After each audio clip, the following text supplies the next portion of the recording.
Hello everyone, and welcome to this week's Motor Trade Radio podcast. Powered by Motors, the driving force behind multi-site advertising. With Philip Nothard and Curtis Hutchinson, bringing you all the chatter that matters.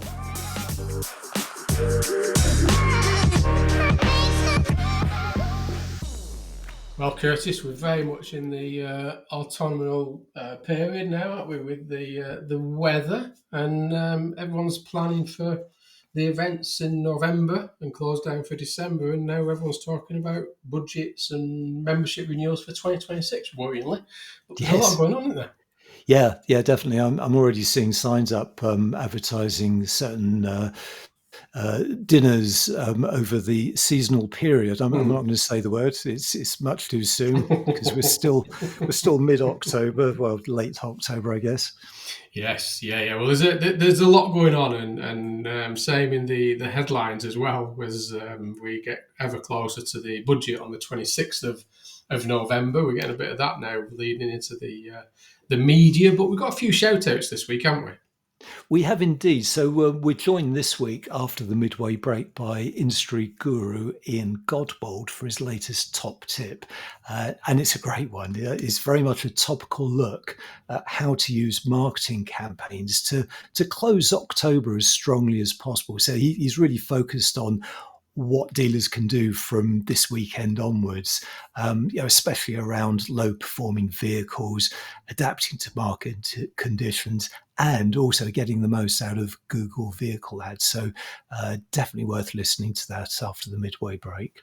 And next Thursday, we'll be joined again by CAP HPI's Jeremy Yeh for a special midweek review of October's trade market, and we'll obviously be probing on what to expect as the year closes down, and we might try and see if we can talk to him about what he's expecting for next year as we look towards 2026 there. We'll see if he's got views on that one, but that will be available on your podcast feed next week, so keep your eyes out for that one. And you already mentioned that November is already looking like a busy month, and there are actually quite a few industry events taking place over the course of November, starting with AM Live on the 12th of November, which is at the Birmingham NEC.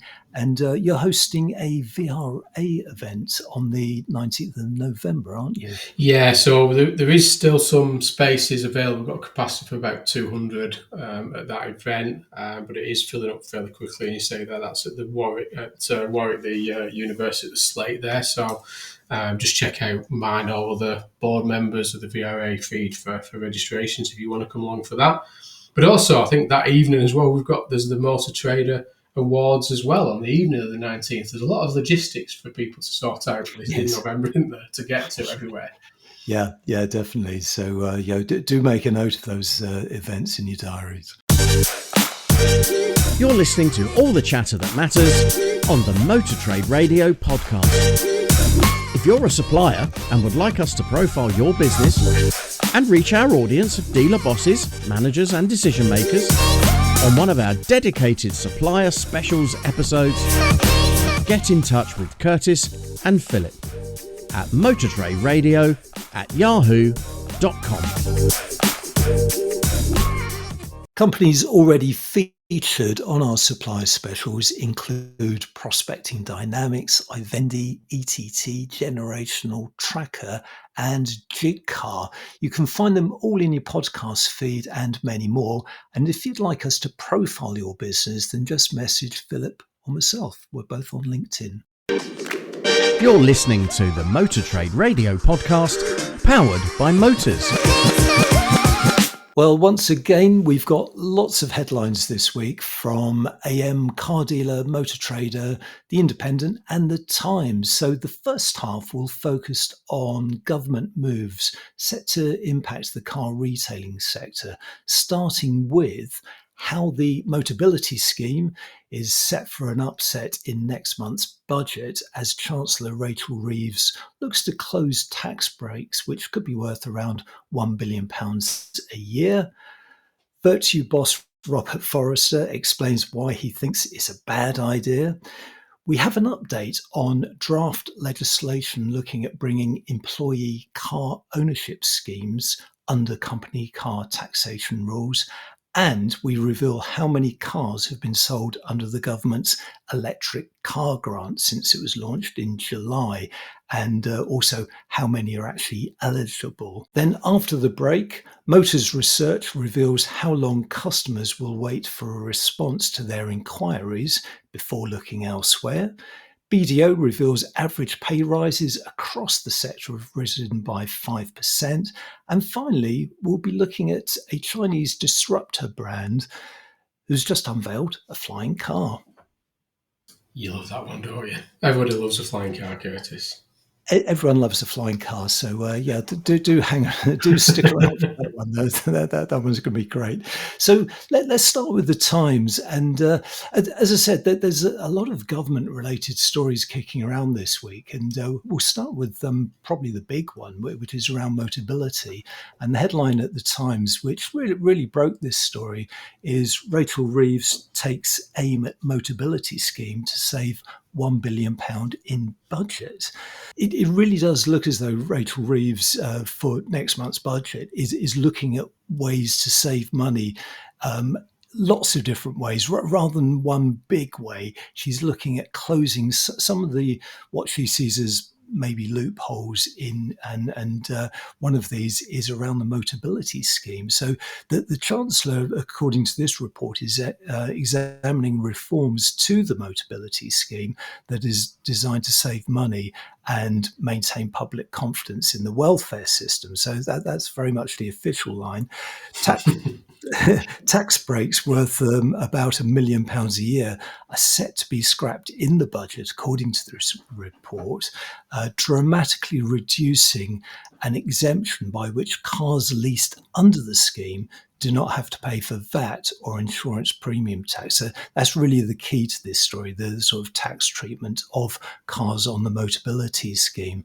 The report goes on to say that another change being considered is around BMWs, Mercedes, and other luxury cars could be removed from the scheme that provides such premium brands to more than 40,000 benefit claimants. But it's worth adding that there is a top up for having one of these premium luxury brands under the Motability scheme. So it's an interesting move, this, isn't it? And you can see why the government is particularly interested in Motability, because I think from memory, isn't it the largest fleet in the UK? It is, yeah. I mean, it's obviously, it's providing a service. It's for the government and the disability drivers.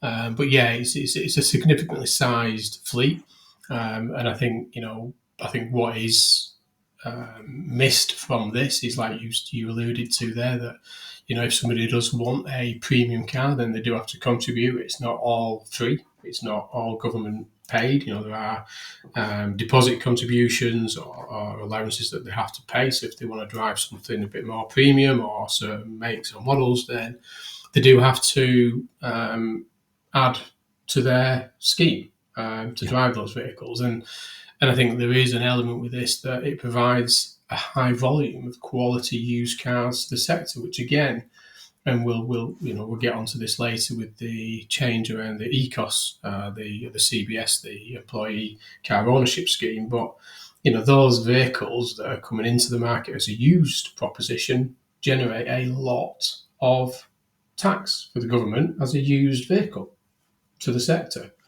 On the VAT paid by the dealer, the profits and things like this. So I think it feels like she's trying to empty the penny jars at the minute and scrapping around for little bits to obviously reduce the debt deficit at the minute. So, I think the next story that is in the car dealer, and I know you kept away from reading the actual headline, Curtis, on the list there, but Robert Forrester warns against potential Motability tax as he hits out at gimmick approach. And this is that obviously Robert Forrester has criticised the government's automotive policy, says that potential blue badge tax could result in job losses across the motor trade. And he also lashes out at ZEV mandate. So, yeah, very direct words there from Robert, isn't there, with this one? Yeah, and his audience was actually a bunch of journalists, because he gave a presentation during the week at the London Press Awards, and he did praise journalists for their coverage of automotive issues, certainly over recent times. And I think he was using this as an opportunity to bring this potential move by the government onto their radar. And in this speech that he gave to the London Press Awards, he says car ownership is subject to tax at every point: VAT on purchase price, registration fees, luxury car tax on modest cars, vehicle excise duty, company car tax, VAT on fuel, and then fuel duty on top. And really making the point that, the car is taxed to the hilt by the time it hits the road. And, as if this is not enough, he goes on to say the government seems to be considering a new tax. And he goes on to say, let's call it what it is: a Motability tax or a blue badge tax. So forthright as ever, really, there from Robert. Yeah, and you can see why. I mean, on the back of the national insurance and minimum wage hikes that the sector experienced from the last budget review or financial statements, that they're facing a lot of financial pressure at the minute, and we're going to come on to as I said earlier, the ECOS or CBS scheme as well, that's going to potentially hit them. And now this, and I think from Robert's point of view, he's trying to run a large business that pays a lot of tax, but also employs a lot of people within the automotive sector, and that's not just the employees within Virtue, but the whole supply chain around Virtue Motors and everybody else within the sector that raise a lot of income for the Treasury. As a business, and pay a lot of tax on that income as well. So I think it feels like they're a little bit short-sighted on some of these changes that they're trying to implement, and actually not considering of the broader impact that they're going to have on some of the businesses. Yeah, and there's a lovely payoff line from Robert within the story. Bearing in mind his audience is an audience of journalists. He says, "I know a free press will give this crazy idea the scrutiny it needs to expose it for what it is: a tax-raising gimmick which avoids tough welfare reform." So there you go. There you go. He's on it there. But keep your eye out for future podcasts. We'll bring you an interesting one at some point before the end of the year. Now, moving over to the Independent now, and this is that government crackdown on car industry perk could drive up used car prices. Now, this is what we were just alluding to just before, that the employee car ownership scheme, also known as the ECOS or CBS, the car benefit scheme, is set to be targeted by the HMRC, but it could hurt industry, government revenue, and car buyers. Is the story by Steve Fowler, and it's got some very interesting contributors on opinions on this, and Robert being one of them, isn't he? Yeah, definitely. It's a great piece. I do urge you to go over to the Independent website to have a look at it, because Steve's done a really thorough job on it. And one of the points made in the story is that many sectors have perks and opportunities like that. And Steve says, if you work for a supermarket, you and your family members can get discounts on your shopping. If you work for an airline, you and your family members and friends can benefit from free or cheap flights. And he goes on to say that if you work for a car company, you might get the chance to take part in the employee car ownership scheme, or ECOS, allowing you and your family to run a brand new car at a cut down price. So the point being made is that it's not an anomaly to the automotive sector. You can look at many different sectors and find similar rewards and remunerations, along these lines.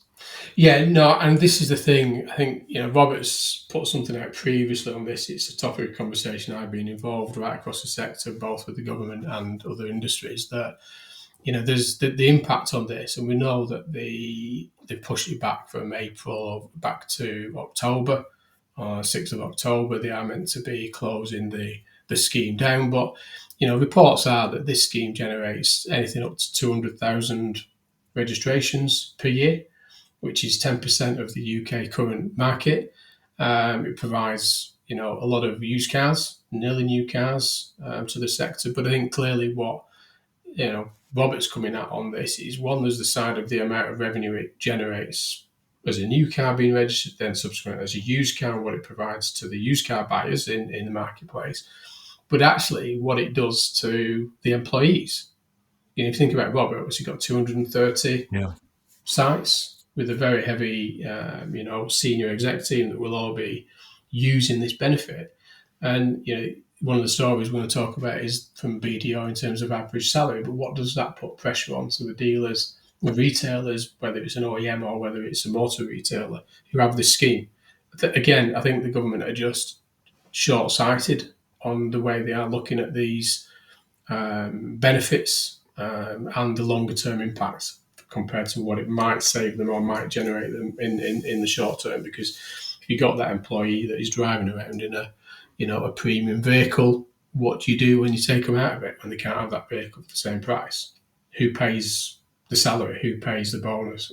Again, it's putting costs onto the business, which is again not welcome to the sector at the minute.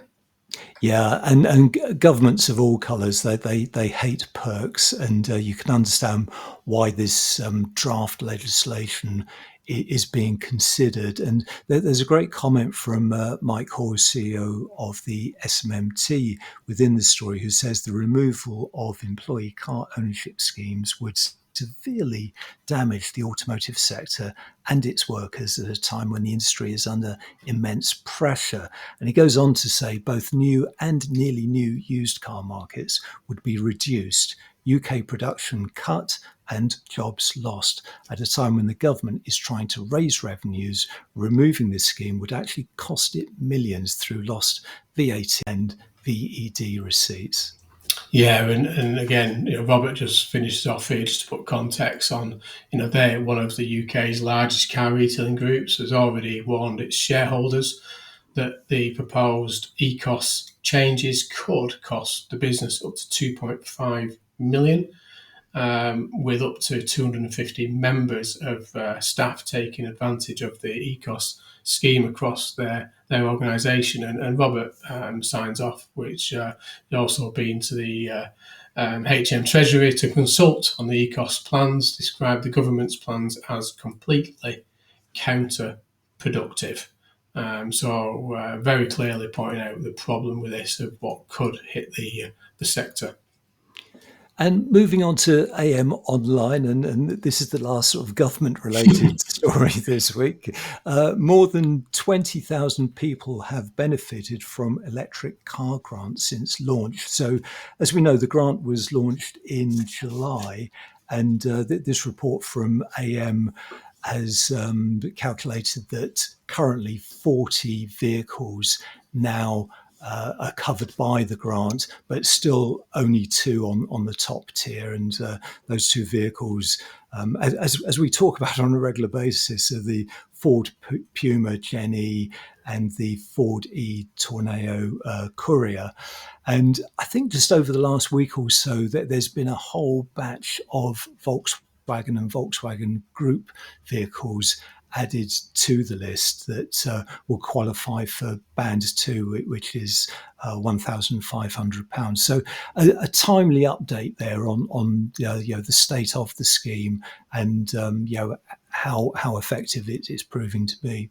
Yeah, I mean, you do question, don't you, in terms of one, how long will it take for this, that funding to run out is one of the big questions. And obviously you look at the year to date, as we talked about on the September figures, the year to date, it's done very little at the minute, as far as we can see, to change the dial towards the ZEV mandate. Now, what we don't know is, what that starts to look like as this volume starts to rise. But clearly, having two that attract the 3750 compared to the 1500 on tier 2 level isn't really doing much on top of the current incentives that are available to new car buyers in the market generally, is it? No, and there's a quote within the story from Transport Minister Keir Mather, who says that more than 20,000 drivers have already benefited from the grant. And he goes on to say the UK's EV market hit record sales in September, and with Britain leading countries in Europe for new electric vehicle registrations, we're driving a major boost to the sector. Now, there's actually a fun fact in the story about Keir Mather. So he's the Parliamentary Under-Secretary of State for Transport. So pretty senior job. And you know what? He's currently learning to drive. So there's a photograph of him. He doesn't look old enough to learn to drive, but that's what he's doing. So it's interesting that, a transport minister can't drive. I mean, you just couldn't make it up, could you? You can't make it up. No. I think we're going to get a few more of these kind of stories as we head towards the budget. But we'll be back with the rest of the week's headlines on this month's after the top tip from Automotive digital marketing car sales guru Ian Godbold. You're listening to All the Chatter That Matters on Motor Trade Radio, powered by Motors, the driving force behind multi-site advertising. This is your weekly one-stop shop for all the biggest car retailing headlines from across the media. Available on demand, wherever you are, on your podcast feed. Next up is car retailing industry guru Ian Godbold, sharing his top tips on how to steer your business to success. Hello everyone and welcome to today's top tip. Here we are, the last Saturday of October. Where has this month gone? In my previous top tip, I mentioned that the first 14 days of October were the most important of Q4. Dealers who dealt with auction stock early, went to market early with part exchanges, and those tactical registration vehicles, making sure they were fully merchandised and priced correctly, are already seeing the results and are well on track to meet their October objectives. Now, it's about doing the basics brilliantly and tracking the market daily. The team over at Velocity Plus observed the first signs of a market movement last weekend, with a softening in both auction activity and pricing. It's vital to stay close to the data and adjust quickly where needed. Take time to review the low-performing vehicles. Is the issue with imagery, descriptions, or perhaps pricing? Are you promoting them as star buys, hot deals, or featured listings to help those vehicles stand out? Are you enhancing marketing through GVA, Google Vehicle Ads, which is becoming increasingly popular with both dealers and agencies? If you're using GVA through PMax on Google, ensure your brand is excluded from the campaign. We are seeing wasted ad spend through this technique. Review your reported conversions carefully and track them through to form fills and calls. Set up targeted campaigns for any overage and vulnerable listings. Those vehicles with low desirability, negative market performance, or expected days to sell exceeding 45. Do the basics brilliantly, apply these principles to your marketing mix, and you'll put yourself in a strong position to hit budget. If you'd like to discuss further, get in touch at Ian Godbold at igcdigital.co.uk or leave a comment on LinkedIn. Have a great week and a strong final push for October. Well, he's, as ever, he's just so timely, isn't he? I mean, really focusing in on how to close the month as strongly as possible with some great tips there. No, 100%. And as Ian said there, if you need any help from Ian, just do reach out to him. And as he said there, either direct message him on LinkedIn. Always great to have Ian and his top tips. But we'll get back to the headlines now, and we'll head over to Motor Trader. And this is that dealers failing to provide same-day responses risk losing customers. And this is something that you've been involved with then, Curtis, isn't it, with Motors? Yeah, this is the consumer insight panel research, which over the last few weeks has looked at things like the importance of in-person visits to dealerships, and also how most buyers expect their next car to be an EV or hybrid. And it's based on responses from 2,000 car buying decision makers. And this particular research looks at those response times from dealers. And the research found 67% of potential customers expect dealers to respond to their email, SMS, or WhatsApp inquiries within 6 hours. And goes on to find that 35% said they will contact other showrooms or search elsewhere online if dealers fail to answer their inquiries or were slow to respond to messages, with customers choosing to return to the dealerships they bought their current vehicle from is very much driven by their positive experience, with staff having a direct influence on 87% of buyers, and that's a massive influence, isn't it? If you, it is really pointing out that if a buyer has had a positive experience at a dealership, they're more likely to go back there for their next car. Yes, no, 100%. I think that's the thing, isn't it? I mean, 87% is as good as 100%, isn't it? That that really, that it is clear that they need to be on top of this and get back to customers. And Lucy Tugby has said that showroom staff play a pivotal role in creating customer loyalty. The research shows how buyers are ultimately looking for an experience based on trust and excellent service as well as choice, and says that obviously we know that a car is a big ticket purchase, so customers will factor in their last buying experience and consider returning if it was positive. I suppose the negative to that is not return if it's not very positive. So, yeah, some great research again there from Motors. Yeah, and a further point on those response times. So, six hours seems to be the absolute limit. But the research also found that over half of the buyers, 55%, expect a response within 3 hours. Otherwise, they will go elsewhere. So, really highlighting the importance of inquiries. If it's inbound, it needs to be responded to there and then, certainly same day. Yeah. And heading over to AM Online, and this is research from BDO. And depending where you operate within the sector and how much you are being paid, you might find this story and research interesting. But this is that motor retail pay has risen 5% on average in 2025. And this is obviously, as I say there, from the latest research by BDO into the UK motor retail pay. And the increased 5%, but it was driven by above average increases for managerial roles. So there is some nice stats in this in terms of what sector you operate within the automotive industry, and there's been a couple of downward movements and one severe downward movement in terms of percentage terms. Doesn't look much in terms of monetary terms, but yeah, some big changes there.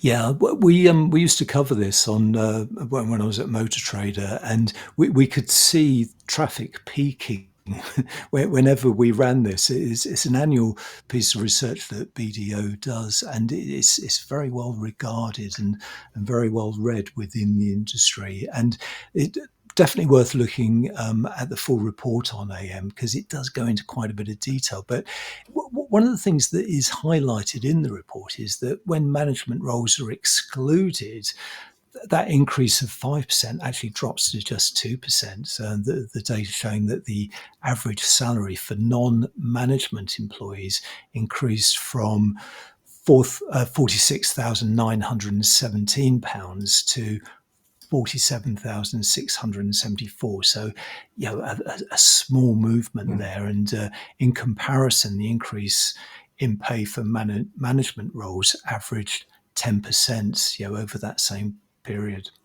Yeah, and like I say, I mean, there's a lot of, I mean, the data shows that there's a lot of variables between what people are paid in certain sectors, where you've got a 31% variable for those that work in administration, compared to 19% down in those that work in the parts division within the sector there. So really trying to highlight where the shifts have come, and that changes in the way people are paid as well, away from those incentivized bonuses, more into basic salaries and fixed pay, which is kind of the way we've talked about for a few years now, haven't we? The sector's sort of changing, particularly Yeah. around the sales and incentives around the sales departments within dealers.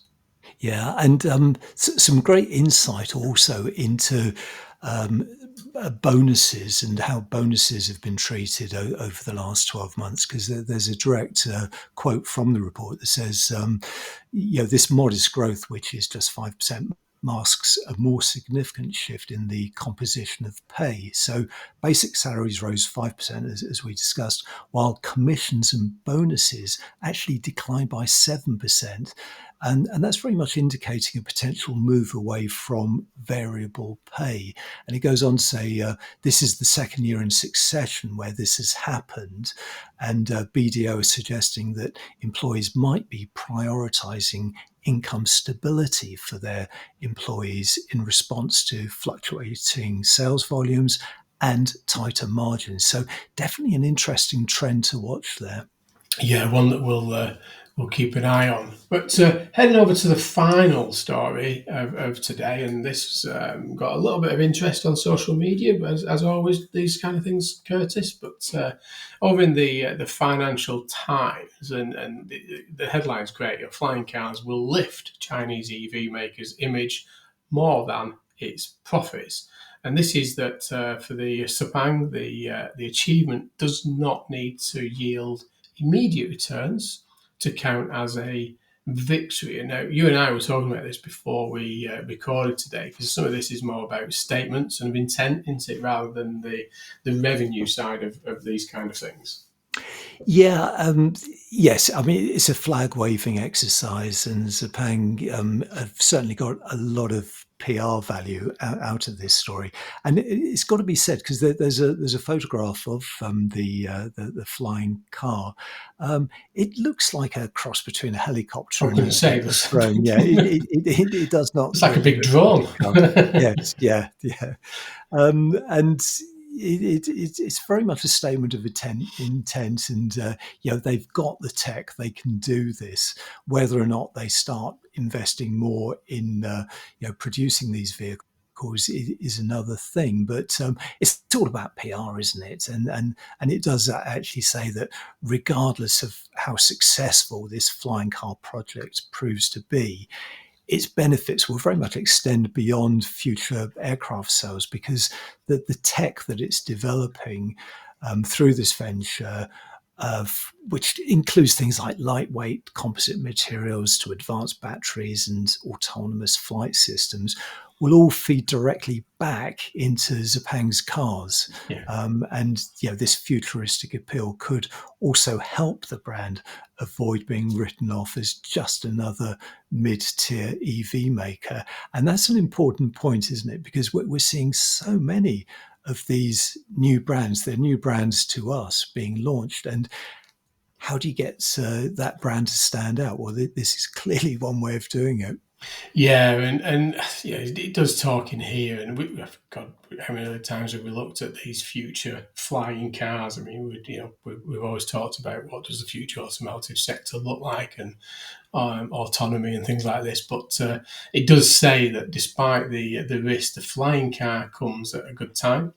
Beijing has designated the low altitude economy, which covers both manned and unmanned activities up to 1,000 meters, as a strategically emerging sector, offering a rare chance to shorten market entry timelines and ease potential regulatory hurdles if momentum continues, and that interestingly, the Sepang shares have been on the upward trajectory. They've done some. It's a very positive. Whether it's just down to this or not, but they've had a very positive response in their shares. Yeah, certainly. In relation to Tesla, so they're possibly punching above their weights. Although it's got to be said that flying cars, unless they've got wings, doesn't really count, does it? I mean, you can't even charge your EV up properly yet, can you? So let's not go there yet. But that's why we've got a lot of headlines this week as well. The new Geely battery technology that is expected to come out in the future with a lot of backlash. So we look at today's technology first before we start thinking about what we can do in 5 years' time. Yeah, exactly, and that's the whole solid state debate, isn't it? It is, yeah. You continually sort of pretend risking residual risk, RV value risk in the short term. The more you think about what could happen in the future. So a good one there. So we'll keep, as always, these headlines will be in your newsletter on Monday morning. That's all for now. Many thanks for joining us on the Motor Trade Radio podcast. We're back during the week with Cap HPI's Jeremy Yea's lowdown of October's trade values. Until then, it's goodbye from me. And it's goodbye from him. Thank you for listening to the Motor Trade Radio podcast, powered by Motors, the driving force behind multi-site advertising. We'll be sharing all the URLs from this week's headlines on Monday morning. To make sure you receive them, just subscribe to the free newsletter on our LinkedIn page. Just search Motor Trade Radio Podcast.